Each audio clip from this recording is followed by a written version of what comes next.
رغم سرد التاريخ لحكايات عديدة لنساء سطرت معنى البطولة والتفاني والإخلاص، وكان لهن أثرا يحكى ويسرد فيه بطولتهن على مر العصور، ولكن بجوار ذلك كان هناك ضلع ثالث مختلف، نساء أخريات يتحاكى التاريخ بجمالهن الفاتن وأنوثتهن الطاغية، والتي كانت السبب في كوارث كونية.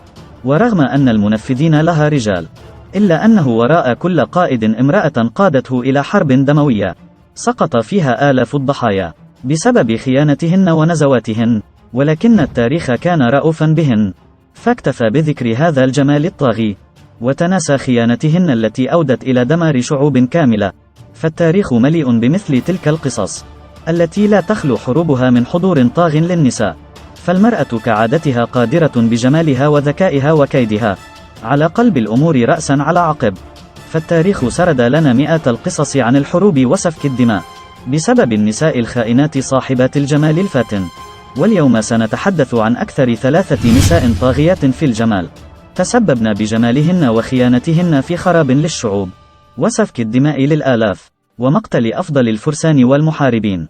الأولى هيلين طروادة التي تسببت خيانتها في حرب استمرت 10 سنوات، والثانية الأميرة سالومي صاحبة رقصة 7 أوشحة للملك هيرودس الثاني زوج أمها، وكانت خلال رقصتها تجرد نفسها من هذه الأوشحة واحدا تلو الآخر حتى أصبحت عارية تماما، وتسببت رقصتها هذه في مقتل سيدنا يحيى عليه السلام. والثالثة الملكة غونيفيرا المعروفة بعلاقتها الآثمة مع الفارس لانسيلوت، وتسببت خيانتها في مقتل فرسان المائدة المستديرة ومقتل زوجها الملك آرثر وضياع مملكته. سنحكي لكم قصتهن، ولكن أولا وفضلا لا تنسوا دعمنا بإعجاب وتأكدوا من الاشتراك في القناة وتفعيل الجرس ليصلكم منا كل جديد، ونبدأ على بركة الله. أولا هيلين طروادة، فقد كانت هيلين الأميرة الأكثر جمالا في العالم وقت حياتها، فهي من أطلق عليها أجمل امرأة عاشت على وجه الأرض قاطبة، وقيل إنها الوجه الذي تحركت من أجله آلاف السفن، وقد كان جمالها السبب في حرب استمرت 10 سنوات وراح ضحية هذا الجمال آلاف الفرسان وأشجع الرجال المحاربين والأمراء، فكان جمالها خرابا على الشعوب، ولم يتصور أحد أنها ستتسبب في مقتل هؤلاء الأبطال، أمثال الفارس المحارب أخيل المعروف بأنه أقوى رجال اليونان، ومقتل الأمير هكتور ولي العهد، بالإضافة لإراقة دماء آلاف الفرسان من الجيشين وإبادة لشعب كامل وتدمير طروادة تدميرا تاما. كانت هيلين ابنة ملك إسبرطة تينداريوس من زوجته الجميلة ليدا، وكانت الابنة فائقة الجمال تتفوق على كل نساء الأرض، فقد كانت ناصعة البياض زرقاء العينين لا يضاهيها في جمالها بشر، لدرجة أن البعض اعتقد أنها ابنة للآلهة، وقد سمع الأمراء بجمالها فأخذوا يتسابقون على خطبتها، وكان والدها لا يعلم ماذا يفعل في كثرة المتقدمين لخطبتها من الأمراء، فهو لا يريد أن يغضب أحدهم أو يتورط أحدهم في فعل شرير مع العريس المختار، لكن أحد مستشاريه أهداه لحيلة، وهي أن يقوم بجمع المتقدمين لخطبة ابنته ويجعلهم يقسمون على أنهم لن يحقدوا على الشخص المختار أو يمسوه بأذى ويفرحوا معه، وطلبوا من الآلهة جميعا أن تصب لعنتها على من يتخلى عن هذا القسم بعد اختيار رجل لهيلين. وفعل الأمراء، وقام الملك بإحضار ابنته وطلب منها أن تختار من بينهم، فاختارت الأميرة الحسناء الأميرة مينلاوس، وقد تفاجأ الجميع لأنه لم يكن أكثرهم وسامة أو قوة، لكن في النهاية كان اختيارها هي، وغضب بعض الأمراء لكنهم تذكروا القسم ففرحوا ورقصوا، وكان يوم زفافهما يوما حافلا، وعاشت معه هيلين وأنجبت منه ابنة جميلة مثلها، حتى ظهر في حياتها الأمير ألكسندر بارس الذي كان في بعثة من والده ملك طروادة لتسليم هدايا لزوجها مينلاوس. وتقول الأسطورة أن ألكسندر بارس ذهب إلى طروادة بعد أن قررت واحدة من الآلهة اليونانية كانت على خلاف مع الباقين، فتنافست كل من الآلهة أفروديت وهيرا وبلاس أثينا، فوقع الاختيار على ألكسندر بارس ليحكم بينهم بأن يختار منهن من هي أجمل واحدة، فاختار بارس أفروديت بعد أن وعدته بأن تهبه أجمل نساء الأرض وهي هيلين، لذا كان ذهاب ألكسندر بارس لليونان مخططا له من أفروديت طبقا للأسطورة. وعندما ذهب كان خلاف واقع بين الجميلة هيلين وزوجها. وعندما وصل ألكسندر باريس وكان فتى وسيما وبكامل زينته، واستقبله مينلاوس وفي المجلس سأله عن موطنه وعن البلاد الآسيوية. وتقدمت الجواري لإكرام الضيف باللحم المشوي والخبز والنبيذ. وبعد أن فرغ من المائدة، أقبلت امرأة حسناء تبدو على ملامحها علامات الحزن والضجر، تكرر على مسامع زوجها الملك هذه العبارات: وهل لا تزال عند رأيك في السفر وحدك؟ وارتفع بصر ألكسندر باريس إلى هيلين فأعجب بجمالها، فرأت هيلين تأثير جمالها عليه، وتأهب مينلاوس للسفر، فخرج مودعا هيلين وابنتهما مع أتباعه، قاصدا جزيرة كريت في مهمة مع ملكها. وبقيت هيلين وحدها منزعجة تفكر بزوجها، فتذكرت لقاءها بذلك الفتى الوسيم باريس. وكان اليوم هو عيد أفروديت، والمواكب الراقصة من الفتيان والفتيات متجهين لمعبد أفروديت. وخلف ستار الليل ذهبت هيلين للمعبد، ومعها الجواري يحملن لها القرابين. وكان ألكسندر باريس إلى جانبها يطلب من أفروديت أن تفي بوعدها له بأجمل نساء الأرض.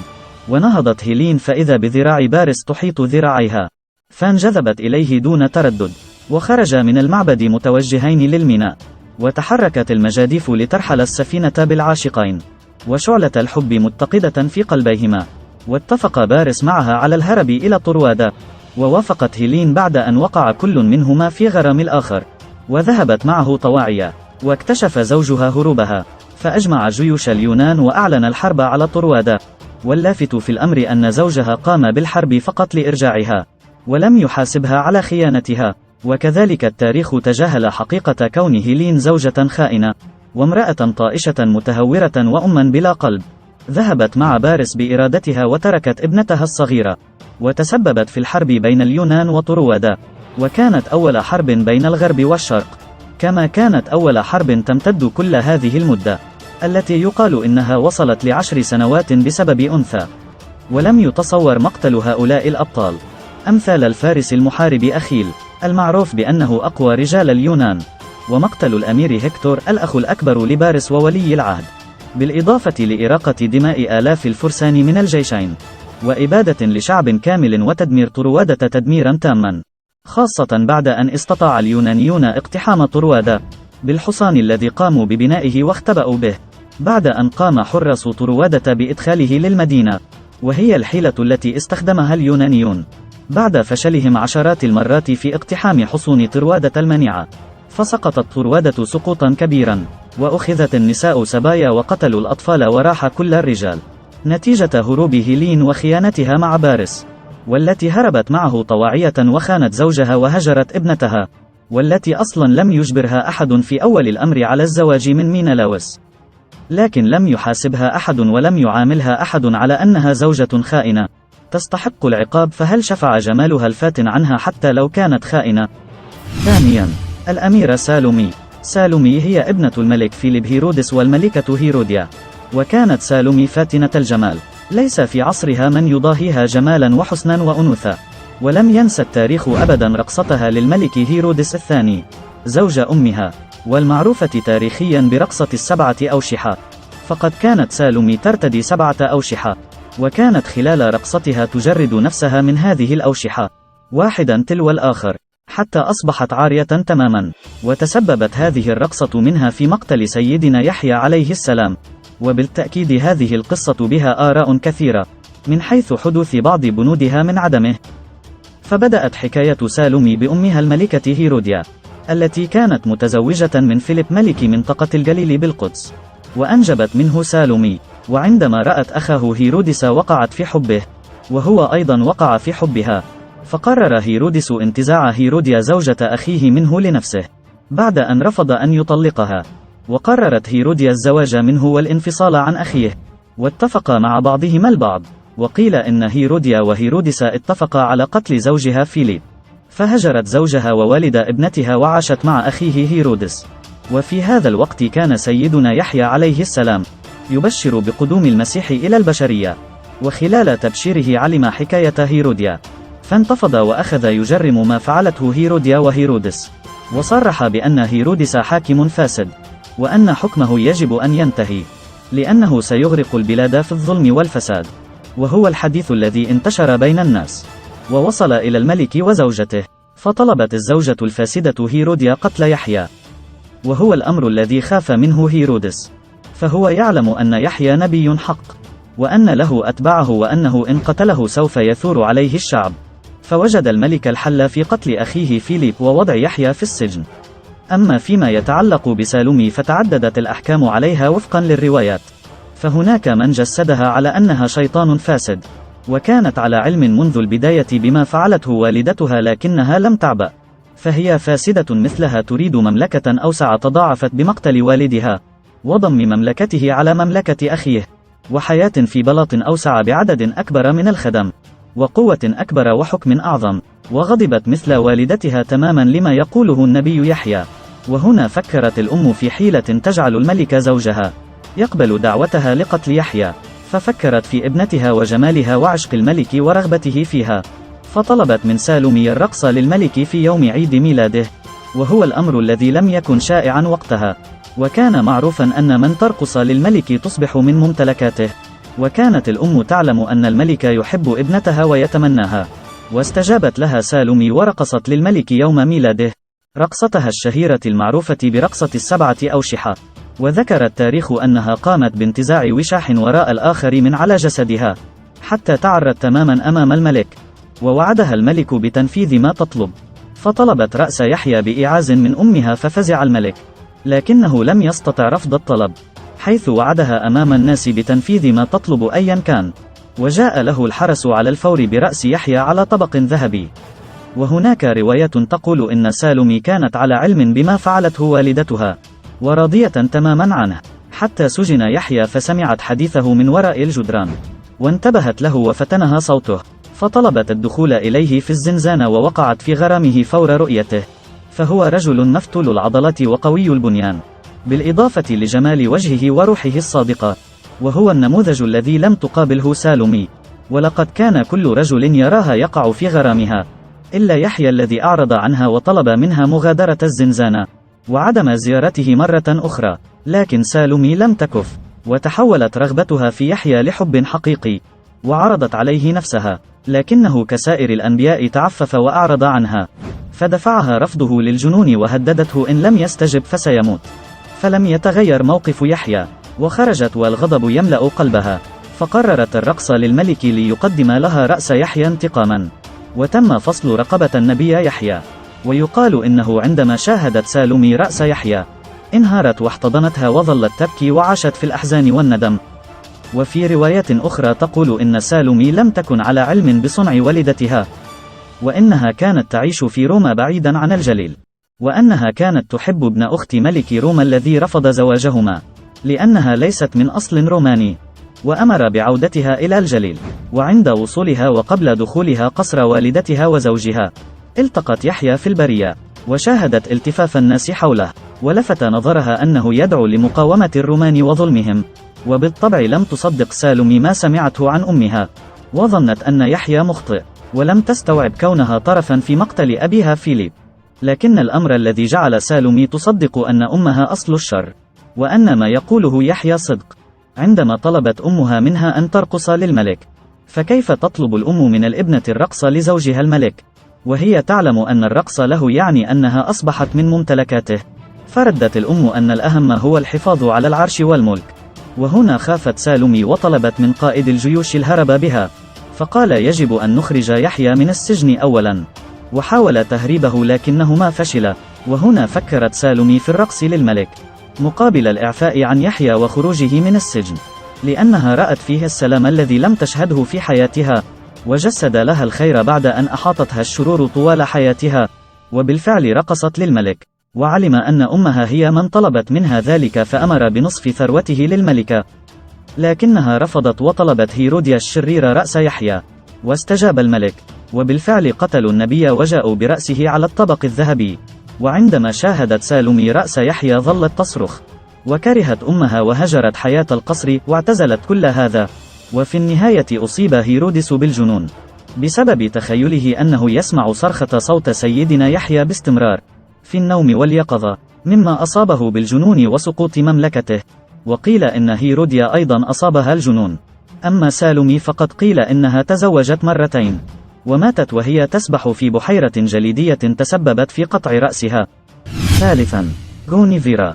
كانت غونيفيرا ملكة نبيلة وجميلة، وكانت مثالا على الأنوثة والعفة الطاهرة، ولقد تسبب جمالها في مشاكل خطيرة، واتخذت حياتها مأساة مؤلمة بسبب علاقتها الآثمة مع الفارس لانسيلوت. وكانت غونيفيرا ابنة الملك لودغرانس، ووقع آرثر الحاكم الأسطوري لبريطانيا في حبها من النظرة الأولى. فبعد أن أصبح آرثر الملك الكامل لبريطانيا، بدأ آرثر في التفكير في وريث لعرشه.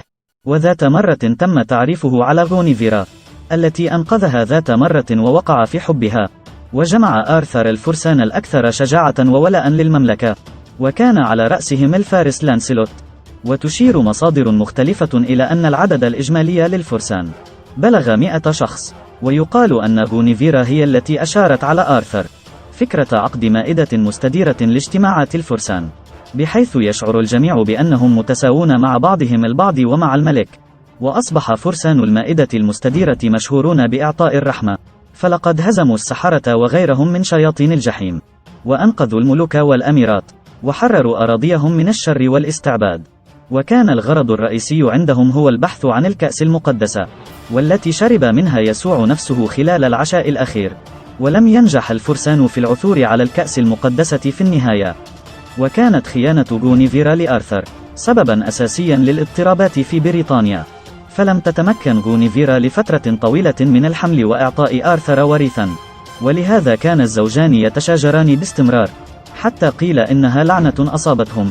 وكان لانسيلوت قوي وشجاع وذكي، ولكنه وقع في الحب، ولكنها لم تكن أي سيدة، بل كانت الملكة غونيفيرا زوجة الملك آرثر، كما وقعت هي أيضا في حبه. وكان العقل يحتم عليهما ألا يتماديا في قصة حبهما، ولكن قلوبهما حاولت أن تتحدى الظروف والعقبات. فحاول لانسيلوت وغونيفيرا إخفاء حبهما عن الجميع، فقد كانت غونيفيرا تشعر بالذنب أمام زوجها، لكنها لم تكن قادرة على التخلي عن حبها للانسيلوت. وفشل الاثنين في إخفاء حقيقة حبهم، وانكشف سرهما وأصبحت قصتهما ذائعة، وأدت إلى الكثير من الخسائر كسقوط الملك آرثر، وانفضت المائدة المستديرة. وبعد فشل الملك آرثر في العثور على الكأس المقدسة، رجع إلى المملكة، لكن موردورود ابن أخيه وباقي الفرسان اكتشفوا العلاقة الآثمة بين الملكة ولانسيلوت، وقاموا بمحاكمة الملكة بتهمة الخيانة الزوجية وإثباتها مذنبة. وربطت غونيفيرا على جذع كبير، وأشعلت المشاعل استعدادا لحرقها. وقبل إشعال النار فيها بلحظات هاجم لانسيلوت ورجاله وحرروها. وبينما كان رجال آرثر يصدون الهجوم، تمكن العاشقان من الهرب، ولم يستطع آرثر أن يغض الطرف أكثر من هذا. فابتدأت الحرب بين الفرسان، فأصبحوا منقسمين بين آرثر ولانسيلوت، وخرج آرثر للحرب والبحث عنهما. وأتت الأخبار بأن موردورود الذي تم تركه ليحكم بريطانيا نيابة عن آرثر في الحرب قد استولى على حكم المملكة وقبض على غونيفيرا، وأراد أن يجعلها ملكته. فأصبح آرثر في أحلك الظروف، فالمائدة المستديرة حلت، وتم نبذ لانسيلوت، ومات أغلب فرسان المائدة. فرجع آرثر إلى بريطانيا في الحال، وحدثت معركة كبيرة قتل فيها الموالون لآرثر، وكان آرثر مصمما على الانتقام من موردورود الخائن، فرماه برمح، ولكن موردورود قبل أن يموت أرسل طعنة قاتلة لآرثر، فمات أيضا. وأما جثته فقد أخذت إلى جزيرة أفالون في قارب من قبل عدة سيدات. ومن الخرافات ما يقال أنه لم يمت، ولكن المسيح أخذه إلى مكان آخر وسوف يعود، وكان هذا مكتوبا على قبره. هنا يرقد آرثر الملك، فقد كان ملكا وسيعود ملكا. وعندما علم لانسيلوت بوفاة الملك آرثر عاد ثانية إلى المملكة ليقابل حبيبته غونيفيرا، ولكنه وجدها تحولت إلى راهبة، ولم يعد بإمكانه رؤيتها، ففعل كما فعلت وتحول إلى راهب. وبعد ذلك ماتت غونيفيرا، ولم يحتمل لانسيلوت خبر موتها، فمات بعدها مباشرة. شكرا للمشاهدة أعزائي المشاهدين، ونرجو دعم قناتنا بالاشتراك وتدوين ملاحظاتكم في التعليقات، فنحن في انتظار ملاحظاتكم لتطوير القناة وإنشاء المزيد من هذه الفيديوهات.